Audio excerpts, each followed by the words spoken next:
Acho que vamos começar então. Bom dia a todos. É um prazer estar aqui com os senhores. Sejam todos muito bem-vindos. Essa nossa reunião é reunião mensal, reunião aberta ao grupo, ao grupo Senso Geral, né? Ao grupo Senso Lato. Então, as pessoas que estão participando da disciplina no momento e todas aquelas que tiveram formação, participação, que também estão convidadas para participar.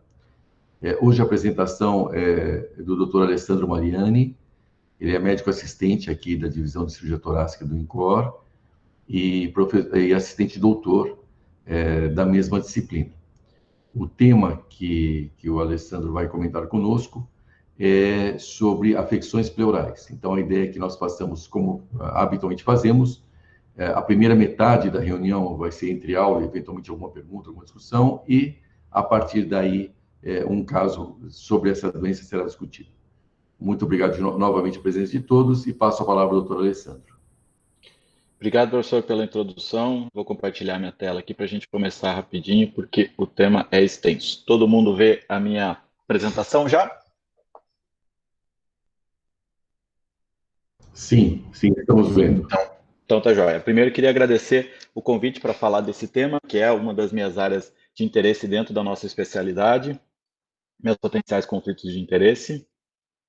Bom, esse grupo de doenças que a gente pode chamar de afecções pleurais é um grupo bem heterogêneo, e heterogêneo também vai ser a nossa audiência hoje, que consta de ex-alunos, de atuais assistentes da disciplina e de residentes. Então, para conseguir abarcar tudo isso, o objetivo final da aula vai ser descrever conceitos, controvérsias e algumas perspectivas do tratamento desse grupo que a gente pode chamar de afecções pleurais. Isso tanto no mundo, quanto também um foco na nossa disciplina. A gente vai focar, então, aqui em alguns subtemas, como análise do líquido pleural, procedimentos pleurais e as doenças que a gente considera mais frequentes. Rapidinho para falar do passado, né, uma curiosidade é que as afecções pleurais elas são velhas conhecidas não só da humanidade, mas também da medicina. Hipócrates já postulava que se a gente tem empiema, a gente precisa drenar, isso é um conceito bem antigo. E outra figura histórica muito importante para as afecções pleurais e para a cirurgia torácica como um todo é Jacobeus, que além de, com a toracoscopia, avançar no diagnóstico das afecções pleurais, também abriu a porta para o que a gente chama hoje de cirurgia minimamente invasiva no tórax. Vamos começar então falando um pouquinho sobre a análise do líquido pleural. E também para falar do líquido pleural, eu trago aqui uma figura histórica. Para quem não conhece, esse é o Dr. Richard Light. E para aqueles residentes que não reconheceram, esse é o púlpito onde vocês frequentemente dão aulas no INCOR. Nós tivemos o prazer e a honra de assistir uma palestra do próprio Dr. Richard Light, quando o professor Vargas se aposentou, ele veio até aqui e acabou participando da reunião e deu uma aula. E certamente o Light é uma figura importantíssima aí no desenvolvimento do tratamento das doenças pleurais. E o grande pulo do gato do Light foi justamente separar, né, através de uma análise simples do líquido pleural, em dois grandes grupos, os transsudatos e os exudatos. Aqui um conceito para os residentes, muitas vezes fica na dúvida, acha que transsudato é um grupo de doenças, exudato é outro grupo de doenças. Na verdade, a verdadeira racional por trás disso é que no transsudato a gente tem pleura normal, o que a gente tem é uma afecção outra que acaba refletindo na pleura. Se a gente fizer uma biópsia de um paciente que tem a transsudato, a gente não vai ter nenhuma pleurite crônica específica, vai ter sim uma pleura normal. Ao contrário do transsudato, em que existe algum grau de comprometimento sim da pleura, e por isso que acaba norteando o nosso diagnóstico de forma diferente essa grande divisão de águas que o Light bolou. Bom, atualmente, como a gente deve investigar, então, o líquido pleural? Como a gente deve fazer a análise? A gente tem algumas coisas que são obrigatórias, que a gente deve analisar sempre o líquido pleural, como, por exemplo, a cor, o aspecto, o pH, a análise bioquímica com proteína, DHL, glicose, a análise citológica com o diferencial de leucócitos, fisiologia oncótica e culturas. Mas a gente não pode esquecer que, frequentemente, quando a gente tem algumas hipóteses diagnósticas específicas, como, por exemplo, um quilotórax, a gente deve acrescentar colesterol e triglicérides. Se é suspeita de uma lesão esofágica, devemos acrescentar amilase. Então, além do que a gente tem de habitual, que a gente sempre deve pedir no líquido pleural, a gente tem que lembrar que outras coisas também podem ser solicitadas de modo que a gente aumente aí a rentabilidade diagnóstica da análise do líquido pleural. No tocante à análise do líquido pleural, a nossa disciplina já fez uma contribuição para a literatura. Uma das que a gente tem aqui, só para dar um exemplo, é um trabalho nosso que a gente analisa a dosagem do ADA como um marcador de sobrevivência dos pacientes com derrame pleural maligno. Então, o que a gente conseguiu demonstrar com a nossa casuística é que aqueles pacientes que tinham ADA muito baixo, ou seja, abaixo de 15 ou acima de 40, tendem a ter uma sobrevivência menor daqueles pacientes que têm um ADA intermediário, denotando que existe algum grau aí de importância da inflamação, excreção de ADA e o quanto isso compromete a sobrevivência do paciente. Em relação ao futuro da análise do derrame pleural, precisamos ficar atento que outros testes podem ser realizados no líquido pleural. Alguns até bastante complexos, eu trouxe aqui alguns exemplos, então esse é um trabalho de 2009, que mostra que através de cell block e análise de genes, análise genética, a gente consegue, esse grupo conseguiu, em 71% das amostras de 40 pacientes, analisar de forma adequada genes como EGFR, KRAS, BRAF e ALK, que são tão importantes hoje para o contexto do adenocarcinoma pulmonar. Mas não é só isso, a gente também tem outras técnicas aparecendo, esse é um trabalho agora também de 2019, perdão, em que ele faz um emblocado celular que permite até a realização de imunistoquímica para análise do PDL1. Então, o líquido pleural tem sido estudado para também ajudar em questões mais específicas do que o simples diagnóstico, mas também como prognóstico e auxiliar no tratamento desses pacientes. Em relação a procedimentos pleurais, obviamente o procedimento pleural mais conhecido, mais difundido e o mais simples de todos é a toracocentese. Não vou ensinar vocês aqui a fazer toracocentese, mas vamos falar sobre aquilo que é o que tem mudado muito a toracocentese nos últimos anos e já é uma realidade praticamente em grande parte do serviço, que é a ultrassonografia de tórax. A gente sabe que a ultrassonografia tem uma boa definição tanto para dizer se tem ou não líquido pleural, mas também como nessa figura demonstrar o volume. Mas, além disso, ela também pode caracterizar o derrame pleural como livre ou, como na figura aqui abaixo, como derrame loculado, que ajuda muito na hora da gente decidir e fazer o procedimento. Lembrando que a ultrassonografia frente à tomografia de tórax tem a grande vantagem de poder ser levada ao paciente, né, ser o que a gente chama de point of care, e por isso ajuda na realização da intervenção.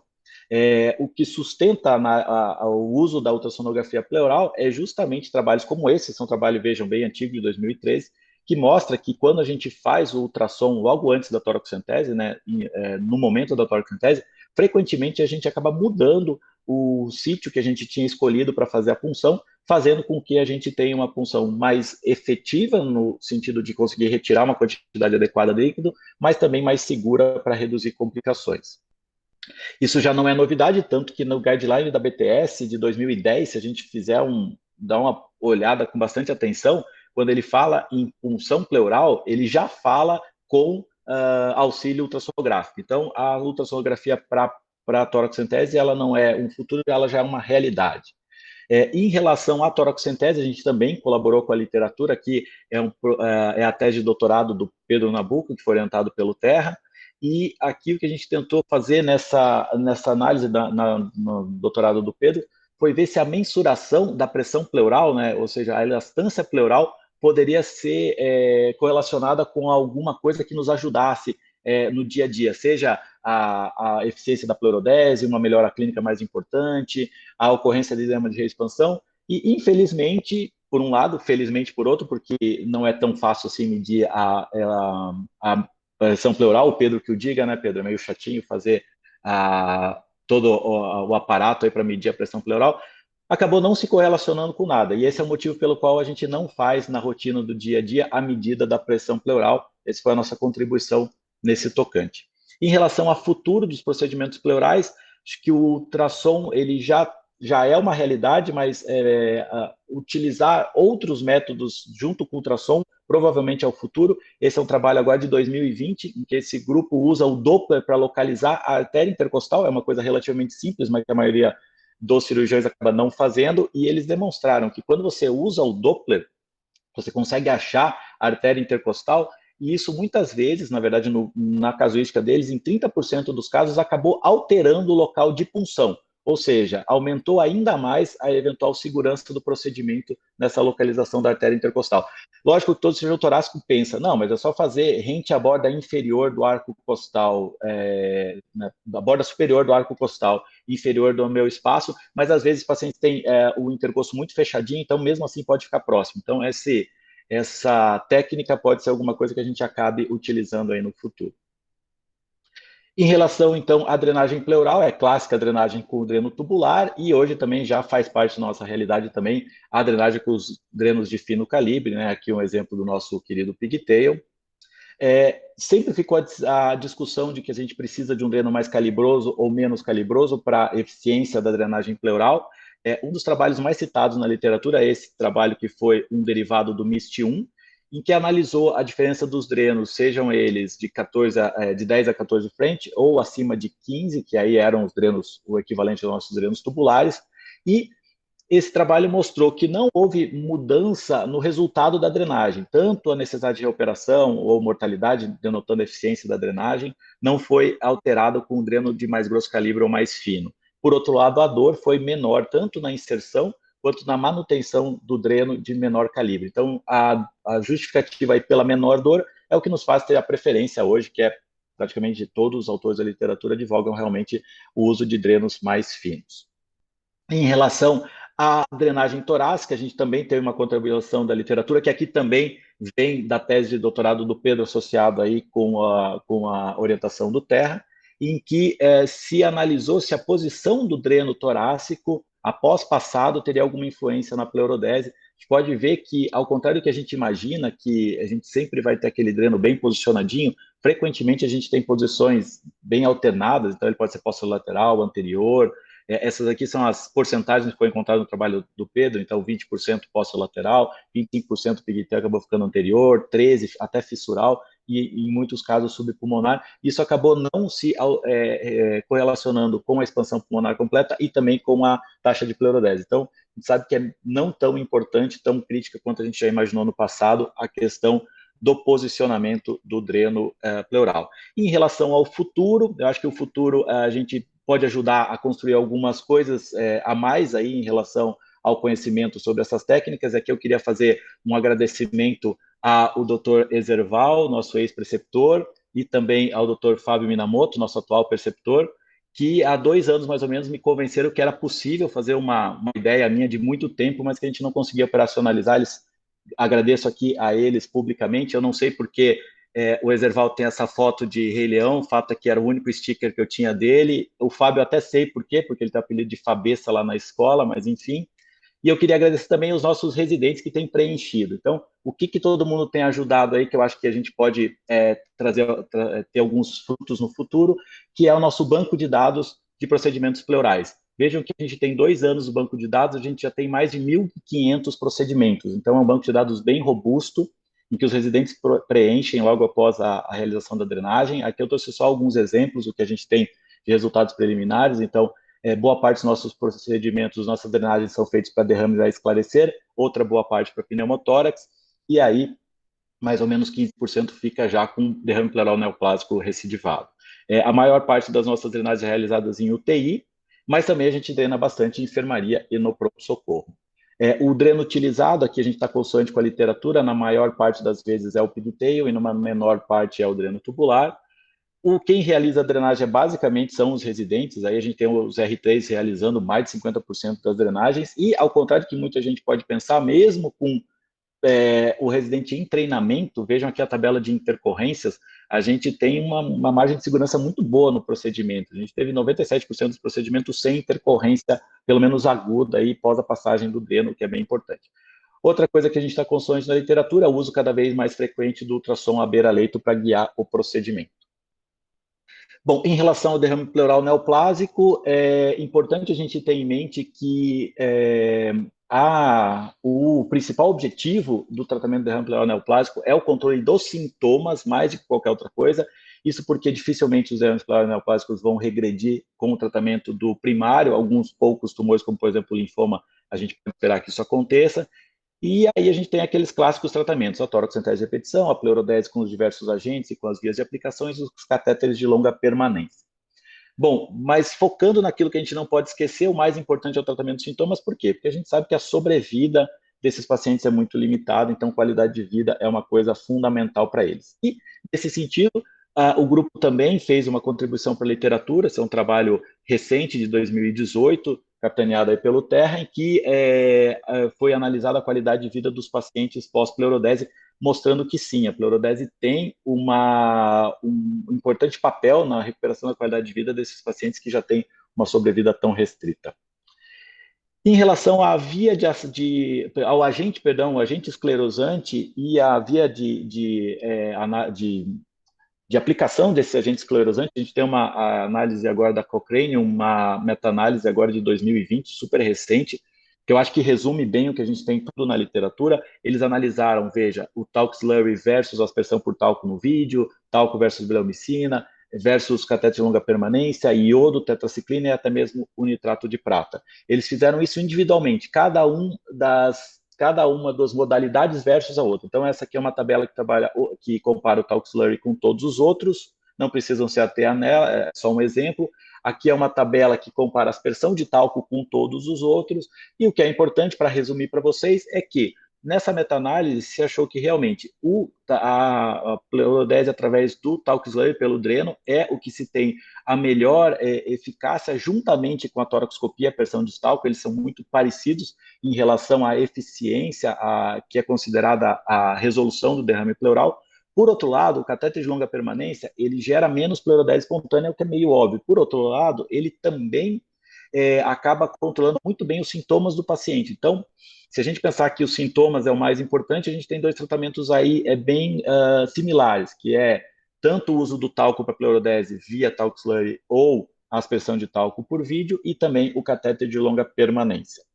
Essa meta-análise usou diversos trabalhos. Eu queria pontuar aqui que diversos deles foram trabalhos que foram publicados pelo nosso grupo. Inclusive, tem uma publicação aqui que o professor Ribas conseguiu emplacar no Lancet, é uma carta falando sobre insuficiência respiratória após a aspersão de talco. Mas não é só esse, também tem outros trabalhos do grupo, também da época que o professor Ribas era o coordenador da Pleura, mas vocês podem ver aqui que tem diversos nomes conhecidos. Eu vi que o Evereb está aqui na reunião, ele também está nesse trabalho aqui de toracoscopia com aspersão de talco. Então, teve diversos trabalhos aí que foram utilizados e também, mais recentemente, outros trabalhos do grupo que, vários deles em conjunto com a disciplina de pneumologia, com a divisão que cuida da pleura dentro da pneumo, foram publicados em relação aos agentes esclerosantes. Então, a gente tem experiência aí da tese do Zé Dias orientada pelo Terra do uso do iodo como método, como agente esclerosante para pleurodese e também o nitrato de prata como um outro agente esclerosante. Esses trabalhos eles estão lá compilados naquela meta-análise da Cochrane. Em relação ao catéter de longa permanência, ele também é um conhecido nosso, a gente tem utilizado dentro do serviço. Lembrar que ele não é só para derrame pleural neoplásico, mas ele pode ser indicado para qualquer derrame recorrente que não responde ao que a gente chamaria de tratamento padrão. As contraindicações dele se mantêm a cavidade pleural multiloculada pela deficiência de drenagem, alguma contraindicação a implante, como, por exemplo, deficiência de coagulação. É importante que ele não vai muito bem com infecções da cavidade pleural, já teve problema realmente nessas situações, e também derrame pleural de etiologia não definida, sem uma contraindicação relativa, porque teoricamente seria importante você ter o diagnóstico primeiro. Em relação ao posicionamento da catéter de longa permanência versus a pleurodese, esse é um trabalho de 2017, em que ele conclui que o catéter de longa permanência, ele muitas vezes está relacionado a menos complicações do que o talco, né? Então isso poderia dar um certo favorecimento aí ao catéter de longa permanência, mas por outro lado eu sempre pontuo que eu acho que no impacto de qualidade de vida, que é uma coisa não avaliada, talvez a pleurodese, por mais que ela tenha um pouco mais de efeito colateral, mas sempre que você consegue atingi-la com segurança, o paciente vai para casa sem a necessidade do catéter. Para esses pacientes de sobrevida tão limitada, acho que é uma coisa que a gente ainda tem que considerar, que a gente não tem uma resposta realmente ideal para isso, mas a gente já tem mais ou menos um norte de como deveria se comportar. Então, aqui é uma sugestão da própria disciplina de como tratar o derrame pleural maligno, em que a gente tem, para aqueles pacientes de condição clínica muito boa, um ECOG zero. Se o pulmão expandir, a gente teria uma preferência, então, por pleurodese por aspersão de talco. Se a condição clínica não é tão boa, a drenagem, ou o pulmão não expande, a gente deveria realizar a drenagem pleural ou o implante de catéter de longa permanência, sendo que se o pulmão expande, a preferência é por pleurodese por talco slurry, e se o pulmão não expande, aí sim um catéter de longa permanência. E para aqueles pacientes já com ECOG muito comprometido, a gente preferiria fazer só a toracocentese e observar para evitar procedimentos fúteis nos pacientes. Em relação ao empiema pleural, Lembrar que, obviamente, o empiema pleural, o tratamento é baseado nas fases. Então, para a fase 1 do empiema pleural, a gente tem um derrame livre, né, como aqui nos exemplos do raio-x. Não tem muita dúvida que esse paciente tem um derrame pleural livre, então é um empiema numa fase 1. E para a fase 1, esse é o guideline mais recente sobre empiema, publicado pela AATS em 2017. Ele recomenda, nesses casos, a drenagem pleural com catéter de fino calibre. Meio que caiu por terra, alguns grupos ainda fazem, apesar disso, a toracocentese de repetição para empiema. A gente sabe que é uma coisa meio temerária, você fica expondo o paciente a mais de um procedimento, e hoje com os catéteres de fino calibre, que são tão bem tolerados pelo paciente, seria provavelmente o melhor tratamento, e isso é o que esse guideline também recomenda. Além disso, uma outra coisa que eu gostaria de salientar, principalmente para os residentes, vejam aqui a indicação, a terceira recomendação, que é sim a lavagem frequente do dreno para evitar a oclusão. Isso provavelmente faz com que a gente mantenha a patência desses catéteres mais finos e ajude aí a eficácia do procedimento. Nos casos fase 2, então fase 2 é o derrame pleural já na fase em que você tem loculação, tá? E aqui, nessa recomendação, primeira coisa, o statement em relação a fibrinolítico. Fibrinolítico é uma coisa que principalmente os autores europeus, que são, na enorme maioria das vezes, clínicos, sempre tentam recuperar. Lembrar que o MIST-1, o grande trabalho sobre isso, ele acabou jogando uma pá de cal no uso de fibrinolítico, porém ele usava streptokinase. Quando eles fizeram o MIST-2, que mudaram o fibrinolítico para DNase alteplase, eles tiveram um melhor resultado, mas ainda assim não acabou tendo um resultado tão favorável que justificasse. Então, a recomendação hoje para o empiema é que sempre que o paciente tenha condições clínicas, a gente não use o fibrinolítico intrapleural e sim use a videotoroscopia. Aqui sim é um consenso da maior parte dos autores, é o que o guideline recomenda para o empiema fase 2, o uso da videotoroscopia para deloculação desses pacientes. Aqui, inclusive, é um flowchart que tem nesse trabalho, em que ele recomenda não só para o empiema fase 2, mas também para o empiema fase 3, que precisa de intervenção cirúrgica, ou seja, que deve ser operado, e o que ele usa como marcador para videotoractomia é a possibilidade de ventilação monopulmonar. Se ela é possível, você deveria tentar um método por videotoroscopia, mesmo que seja um empiema fase 3, e aí, caso a videotoroscopia não progrida, aí sim você vá para uma toractomia. Então, demonstrando aí a utilidade da videotoroscopia. E nesse sentido, nós também já fizemos uma contribuição para a literatura, esse é um trabalho que o TEA publicou lá em 2011 2012, onde ele analisou o quanto a videotoroscopia impactou no tratamento do empiema, uma vez que ela foi adicionada ao algoritmo de tratamento dos nossos pacientes. E o que ele mostrou é que a gente não teve uma grande diferença da eficiência, mas que sim, quando a videotoroscopia começou a ser indicada de forma mais precoce nos nossos pacientes, a gente conseguiu reduzir tanto mortalidade quanto, o índice de complicação nesses pacientes. A gente teve um impacto favorável na redução do índice de complicação com o advento da videotoroscopia no tratamento do empiema pleural fase 2 e fase 3 também. Por falar no empiema fase 3, aí a gente já tem a fase de organização, né? Lembrar que para os residentes, o que define a fase 3 é a presença do espessamento pleural, como a gente pode ver notadamente nessa tomografia de tórax, fica bem nítido, e que a recomendação é sempre que possível no empiema fase 3, realizar a decodificação, idealmente por vídeo, se não possível por toractomia. O problema é que nem todos os pacientes estão aptos a fazer a decodificação por conta de comorbidades e por conta do impacto clínico do próprio empiema. Então, para esses pacientes que não têm condições de decodificação, a gente tem basicamente 3 opções já listadas aqui nesse guideline. O primeiro seria a pleurostomia, a clássica pleurostomia de Eliezer. O segundo é o nosso empiema, o nosso dreno do empiema. Então, aqui a gente pode fazer um análogo com a prótese de toraxostomia, caberia aqui nessa recomendação, nessa segunda recomendação aqui para os pacientes que não têm condições de decodificação, e também a questão do vácuo usado na pleura para tratar os empiemas fase 3. Aqui também, eu acho que boa parte de vocês sabem que nós temos contribuições importantes na literatura, né? A prótese de toraxostomia já foi publicada, a gente tem uma experiência grande com isso, ela tem a vantagem de ser menos invasiva, aqui vocês podem ver a prótese colocada e o resultado final após a retirada da prótese, com uma boa eficiência.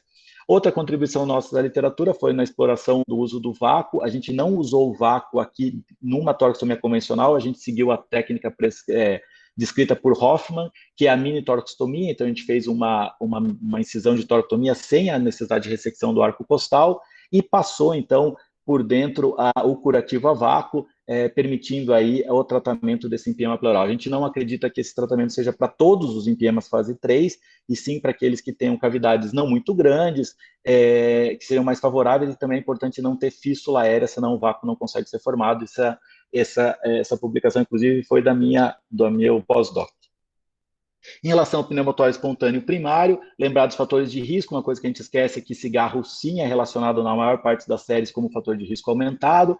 O que todo mundo sempre lembra é a cannabis, provavelmente pela diferença do mecanismo de inalação, né? Fazer o valsalva pode ser mais prejudicial ao pneumotórax, mas lembrar que alterações de pressão atmosféricas podem justificar porque em determinadas épocas do ano a gente tem uma concentração de casos, e poluição hoje também parece estar relacionado com o aumento no número de casos. Mas, obviamente, o mais importante é lembrar do biotipo, né? Então, classicamente, jovens homens magros e altos, aí na faixa de 10 a 30 anos. Então, se a gente pensar na turma de Scooby-Doo, é mais provável que o salsicha tenha pneumotórax espontâneo primário do que a Velma, apesar de que ele pode acontecer nos dois. A clínica é aquela coisa típica da dor torácica, lembrar que o repouso, mas o que eu queria reforçar, principalmente os residentes, é a taxa de recorrência, que é uma coisa ainda bem aberta na literatura. Se fala algo em 17 a 54% no primeiro ano, é certamente uma das coisas que a gente deveria explorar melhor. O tratamento da fase aguda, hoje em dia a gente tem uma conduta, um tratamento conservador, mais com sintomáticos, mais dependente dos sintomas do que o tamanho do pneumotórax. O guideline da BTS, que é mais recente, ele preconiza esse manejo baseado em sintomas, então ele só drena se o paciente estiver muito sintomático. Já o consenso da CCP, que é mais antigo, é 2007, ele drena todo o pneumotórax superior a 20% da cavidade. Uma coisa que a gente não tem dúvida, por outro lado, é o calibre do dreno. Estudos prospectivos já mostram que o dreno de fino calibre é bem eficiente para o tratamento do pneumotórax. O tratamento definitivo ainda não tem, por incrível que pareça, uma indicação precisa, mas em linhas gerais, a maioria dos autores indicam a partir do segundo episódio de pneumotórax, ou com fístula aérea persistente, ou com hemopneumotórax, ou um pneumotórax bilateral, e classicamente aquelas profissões de risco. A modalidade do tratamento definitivo, né, nessa revisão aqui, a gente consegue ver que tanto a aspersão de talco com a ressecção da bolha ou a pleurectomia tem bons índices de eficiência, com uma baixa taxa de recorrência, e acabam sendo utilizados pela maior parte dos autores. Aqui também a gente tem uma grande contribuição. Isso é uma coisa que o Ribas já publicou no Chest lá em 1994, e eu confesso que eu não acreditava, durante muito tempo eu ainda preferia fazer pleurectomia, mas eu coloquei esse vídeo aqui para lhe provar, professor Ribas, esse é um vídeo meu, não roubei do senhor, em que a gente faz a ressecção da bolha e na sequência faz a aspersão de talco como método para pleurodese, para pneumotórax, e hoje a gente tem literatura suficiente, que inclusive o senhor contribuiu com ela para falar que o talco é tão efetivo também para o pneumotórax espontâneo primário. Em relação ao futuro do pneumotórax espontâneo primário, eu acho que a gente precisa identificar melhor aqueles pacientes que precisam ser operados para evitar a recorrência. Então, esse é um dos trabalhos aí publicado em 2018 que mostra que sim, bolhas grandes, aqueles pacientes que têm bolhas grandes, maior que 1 centímetro detectados na tomografia, tem uma maior chance de recorrer em um ano, e também, quando você faz a videotoracoscopia num primeiro momento, esses pacientes têm uma menor, obviamente, menor chance de recorrer. Acho que vai por aí o que a gente precisa saber. Por último, a gente ainda tem inúmeras outras afecções, eu já estou até estourando o meu tempo, mas, por exemplo, o quilotórax, inclusive o professor Paulo Pego tem uma vasta contribuição para a literatura, principalmente nos casos infantis, pós-cirurgia cardíaca, mas a pleura também vive de mesotelioma, a pleura também tem os derrames pleurais benignos recidivantes, que atrapalham bastante e que muitas vezes precisam de soluções mais agressivas. A gente não vai conseguir falar de tudo isso, mas lembrar que tudo isso faz parte das afecções pleurais. Então, de conclusão, a gente tem que isso é um grupo heterogêneo de doenças, né, as afecções pleurais. Muitos avanços foram alcançados nos últimos 5 anos, por outro lado, ainda persiste alguns gaps da literatura que a gente deve perseguir e responder nos próximos anos. Eu queria fazer um agradecimento, mais que um agradecimento, queria fazer uma homenagem aqui. Vocês viram eu falar várias vezes do nome do professor Ribas e também do professor Ricardo Terra. Eles foram responsáveis aí pelo condução, primeiro o Ribas e depois o Terra, pela condução das doenças pleurais do ambulatório e, por consequente, de todos esses trabalhos que vocês viram. Isso, obviamente, trouxe uma grande evolução nessas doenças, tanto no nosso grupo, mas também para a literatura mundial. Fica aqui, então, a homenagem aos nossos dois professores. Também queria homenagear todo o grupo do GEPOT, né? Para quem não sabe, hoje ele tem um grupo de pesquisa que é direcionado à oncologia torácica e também à pleura. Tá? Aqui tem algum dos membros, essa foto é antiga, é de 2015. E, por último, eu queria agradecer não só a quem eu citei aqui, mas toda a família Tórax, que me abraçou há muito tempo dentro da casa. E eu queria usar essa foto aqui como uma lembrança de bons tempos. Eu espero que essa situação que nós vivemos hoje, apesar de ter permitido situações como essa da reunião virtual, que a gente consegue se reencontrar todos, mas que em breve a gente possa fazer também reuniões presenciais e que a gente possa novamente ficar tão próximos como a gente estava lá em 2005, na época do saudoso futebol na casa do professor Fábio Jatene. Obrigado.